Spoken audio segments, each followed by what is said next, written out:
মানুষ খুবই প্রত্যয়ী হয়েছে, আশাবাদী হয়েছে।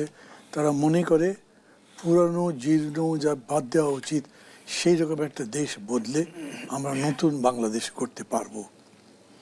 আমি এটাকে অনেক বড় বর্জন মনে করি। তবে ধরেন মানুষের আকাঙ্ক্ষা থাকলেই তো হলো, এরকম আকাঙ্ক্ষা তো স্বাধীনতার পরেও হয়েছিল, এরকম ভাষা আন্দোলনের পরে হয়েছিল, বড় বড় আন্দোলন যত হয়েছে, এরশাদ বিরোধী আন্দোলন বা শিক্ষার আন্দোলন 1970।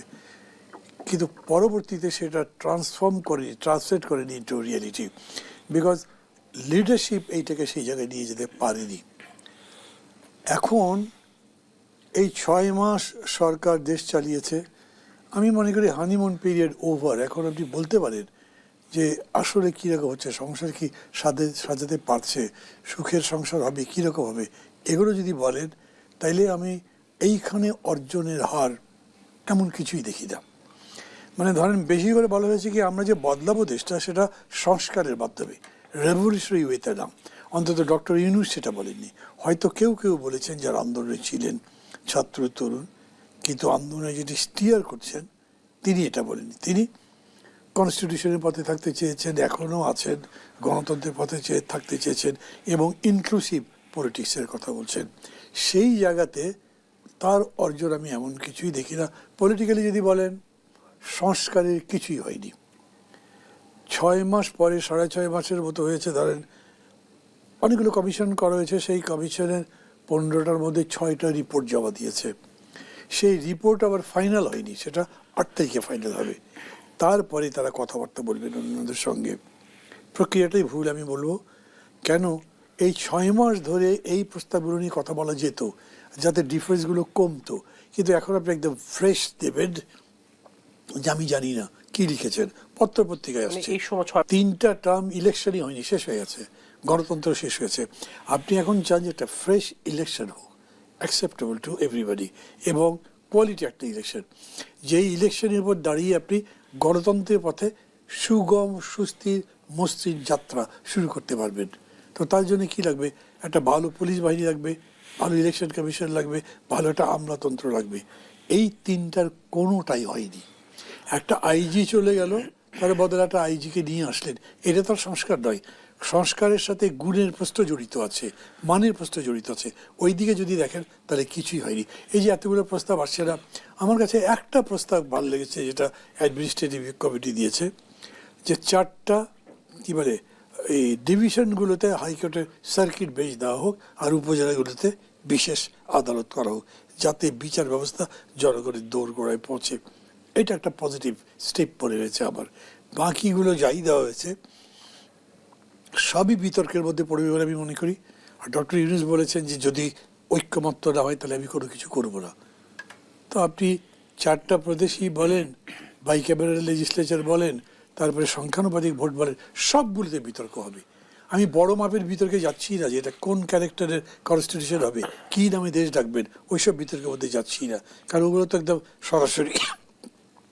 কেউ বলবেন ইসলামিক রিপাবলিক হবে, কেউ বলে সেকুলার হবে, অত দূরে আমি যাচ্ছি না। তারপরেও যেগুলো আছে সেই জায়গাগুলোতেও ঐক্যমত্য হওয়া এত সহজ হবে না, কিন্তু যে জায়গাগুলোতে হতে পারে সেই জায়গাতেও তারা কোনো কিছু করতে পারে নাই। অথবা ধরেন আরেকভাবে বলি আমি কথা শেষ করব, যতগুলো রিটার্ন প্রস্তাব দিয়েছে বিভিন্ন পার্টিগুলো, আপনি সবগুলো একসাথে করেন, তার মধ্যে পড়তে পড়তে বুঝতে পারবেন না যেখানে 3000 প্রস্তাব আছে তার মধ্যে 30টা কমন আছে। 30টা করেন আপনি। এখন বলে যে 30টা মিলেছে আমরা করতে যাই, তা কিন্তু করছেন না। আপনি আবার আমি আপনার কাছে আসবো, জনাব রুহিন হোসেন প্রিন্স, আপনার কাছে আসি। স্বৈরাচার বিরোধী আন্দোলন বা গত 15 বছর আপনারাও মাঠে ছিলেন, স্বৈরাচার বিরুদ্ধে বা গণতন্ত্রের পক্ষে কথা বলেছেন। আমি খুব সরলীকরণ করেও যদি বলি, তাহলে আমি একটা বড় অর্জনের একটা বড় ব্যাপারটা হচ্ছে যে এর আগে যে শাসকরা ছিল, যে শাসনের অধীনে আমরা ছিলাম, তথাকথিত শাসনের অধীনে, তাতে এমন একটা আবহাওয়া তৈরি করা হয়েছিল যে আসলে কোনো কিছু করে লাভ নেই, এটা চলতে থাকবে। তা তার জন্য একটা ভয় রাজত্ব তৈরি করা হয়েছিল এবং এমন নিষ্পেষণের ধারা তৈরি করা হয়েছিল, মানুষ যেন ওর বাইরে আর কিছু ভাবতে পারে না। তা সেই বাঁধটা ভেঙে গেছে এবং তরুণ প্রজন্ম, শ্রমিকরা সবাই মিলে জীবন উৎসর্গ করে একটা লড়াই করে তারা একটা নতুন দিশা দেখিয়েছে যে না, এই ধরনের জিনিস কোনো স্থায়ী হয় না, যে যত কথা বলুন। আমি সেইটা যে বাঁধ ভেঙে আসতে আমরা পারলাম, সেটা একটা বড় অর্জন বলে আমি মনে করি। এবার আসি, মানুষ কি চায়। হ্যাঁ, আমরা কি বলবো, খুব ভালো ভালো শব্দে যদি বলি, এটা গণতন্ত্রের আকাঙ্ক্ষা বড়, বৈষম্য মুক্তির আকাঙ্ক্ষা বড়, খুবই কারেক্ট, সেটা আমরা বলিও। কিন্তু আমি আরো যদি সহজে যদি বুঝে থাকি, মানুষ আসলে চেয়েছিল একটু স্বস্তি, যে একটা অস্বস্তি ছিল, স্বস্তি চেয়েছিল। আর একটা চেয়েছিল কি, আমার মর্যাদা। সে ভয়ের রাজত্ব করে, ভোট বন্ধ করে তাকে মর্যাদাহীন করে রাখা হয়েছিল। তাহলে এইটুকু যদি আমি মোটা দাগে ধরি, তাহলে এই 6 মাসে এই অর্জন নিয়ে তো খুঁজে পাওয়া যাবে না। খুবই সহজে যদি বলি, খুঁজে পাওয়া যাবে না। আপনি দেখেন, স্বস্তি, মানুষের এই সময় কিন্তু কর্মহানি ঘটেছিল, মানুষের প্রকৃত আয় কমে গেছিল, কোভিড টোভিড নানা কারণ এবং বাস্তব কারণে, দুর্নীতি, লুটপাট একটা অপরাধিত ক্ষেত্র ছিল। তা সেই জায়গায় অন্ততপক্ষে জিনিসপত্রের দাম, আইন শৃঙ্খলা পরিস্থিতি, সেটা একটা আস্থায় আসবে বলে ধারণা ছিল। তো প্রথম দিকে আসে নাই, সময় বলছেন, কিন্তু 6 মাস তো কম সময় না। কারণ সেটি তো স্বস্তির কোনো কারণ দেখি নাই। মর্যাদার কথা যদি বলেন, দিন যত যাচ্ছে ভয়ের রেশটা কিন্তু কমেনি নানাভাবে। আপনি যে যত কথা বলুক না কেন, দেখবেন একটা নতুন মাত্রার ভয়ের জায়গা যেন তৈরি হয়েছে। কেমন ভয়? আমি যদি বলি, এই যে সর্বশেষ যখন আমরা কথা বলছি, আপনি দেখবেন যে এই ধানমন্ডি 32, যেটা আমাদের ইতিহাস ঐতিহ্যের অংশ, সেইটাকে যেভাবে ঘোষণা দিয়ে ভাঙচুর করা হলো। হ্যাঁ, নিশ্চয়ই শেখ হাসিনা বিদেশে বসে যেভাবে কথাবার্তা বলছে, যে ধরনের উস্কানিমূলক কথা বলছে, তা মোটেই গ্রহণযোগ্য না। এটা নিয়ে কোনো আনকোশ্চেন, এবং তার জন্য বিচারের সম্মুখীন করতে গেলে ফিরিয়ে আনার জন্য যা যা করার সেটা করতে হবে, এবং এই দেশে বসে যাতে কিছু না করতে পারে আমাদের দেশের বিরুদ্ধে, তার জন্য আমি অন্য কাজ করব। কিন্তু যেভাবে এটাকে গুড়িয়ে দেওয়ার কাজটা হলো, এবং যেভাবে মেশিন ব্যবহার করে, এবং তারপরও আজকে পর্যন্ত বিভিন্ন জায়গায় এই ঘটনাগুলো ঘটছে, এবং একটা তথ্য তো দেখলাম প্রায় 35টা জেলার উপরে এইসব ঘটনা ঘটছে। তো এইটার মধ্য দিয়ে খালি ওই ঘটনা না, মানুষের মধ্যে কিন্তু একটা ভয়ের ধারা তৈরি হচ্ছে। আপনি দেখবেন ছাত্রদের এক অংশ, সৈন্যরা বিভিন্ন জায়গায় যা করছে তাই।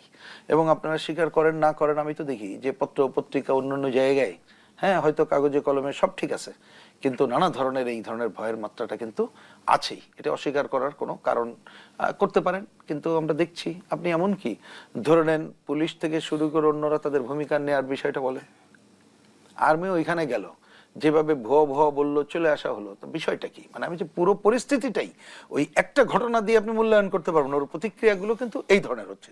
যাই হোক, এটা প্রসঙ্গক্রমে আমি বললাম যে এই ঘটনাগুলো ঘটছে, তার মানে এই ঘটার মধ্য দিয়ে হচ্ছে যে জনমনে যে স্বস্তি ফিরিয়ে আনা, মানুষের মর্যাদা ফিরিয়ে আনা, এই কাজ হচ্ছে না। হ্যাঁ, অনেক ঘটনার মধ্যে এটাও বলা দরকার। একটা ঘটনা আমি পজিটিভের জায়গা প্রথম দিকে এটা বলা দরকার ছিল, সেটা হচ্ছে যে আমাদের মানুষের মধ্যে যে একটা পরিবর্তনের আকাঙ্ক্ষা, সংস্কার শব্দটা প্রচলিত হয়ে আসছে, সেই আকাঙ্ক্ষা, এবং হচ্ছে যে এই যে কতগুলো যে কি করা যায় না যায়, যে কথাগুলো অনেকদিন ধরে ছিল না, সেই কথা বলার আকাঙ্ক্ষা তৈরি হয়েছে।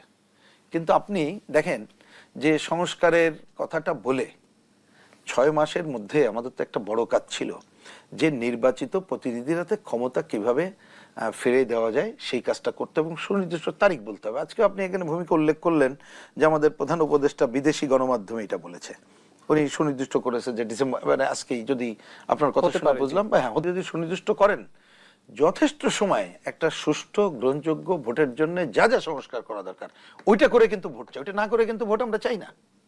কারণ ভোটের ব্যবস্থাই তো ধ্বংস হয়ে গেছিল।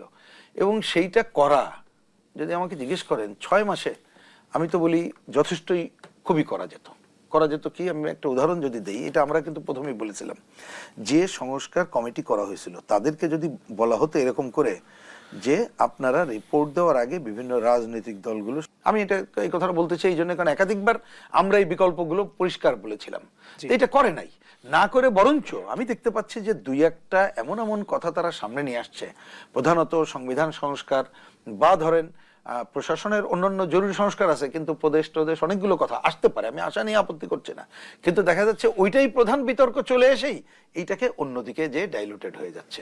তার মানে মানুষের মধ্যে দিন যত যাচ্ছে, এই স্বস্তি না দেয়াতে, মর্যাদাহীন করে রাখাতে, ভয়ের ধারা, মবের পরিবেশ পরিস্থিতি তৈরি করাতে ঘড়িমসি করছে না, আমি বলছি যে এইগুলো ঘটনায় পুরো মানুষের মধ্যে এই ধারণা হচ্ছে যে এই সরকার তো আমাদের জন্য কিছুই করতে পারলো না, বরঞ্চ সে এক অজানা কারণে দেরি করতেছে, সেইটা আরো আমাদেরকে যে গণতন্ত্রের যাত্রা আমরা শুরু করতে চেয়েছিলাম, কারণ 5ই আগস্ট কিন্তু আমাদের দিক থেকে আমার ধারণা সবাই আমরা একই কথাই বলেছিলাম, যে ভাষায় বলি, যে পূর্ণ গণতান্ত্রিক অধিকার অর্জন করার জন্য আমাদের সংগ্রাম অব্যাহত রাখতে হবে।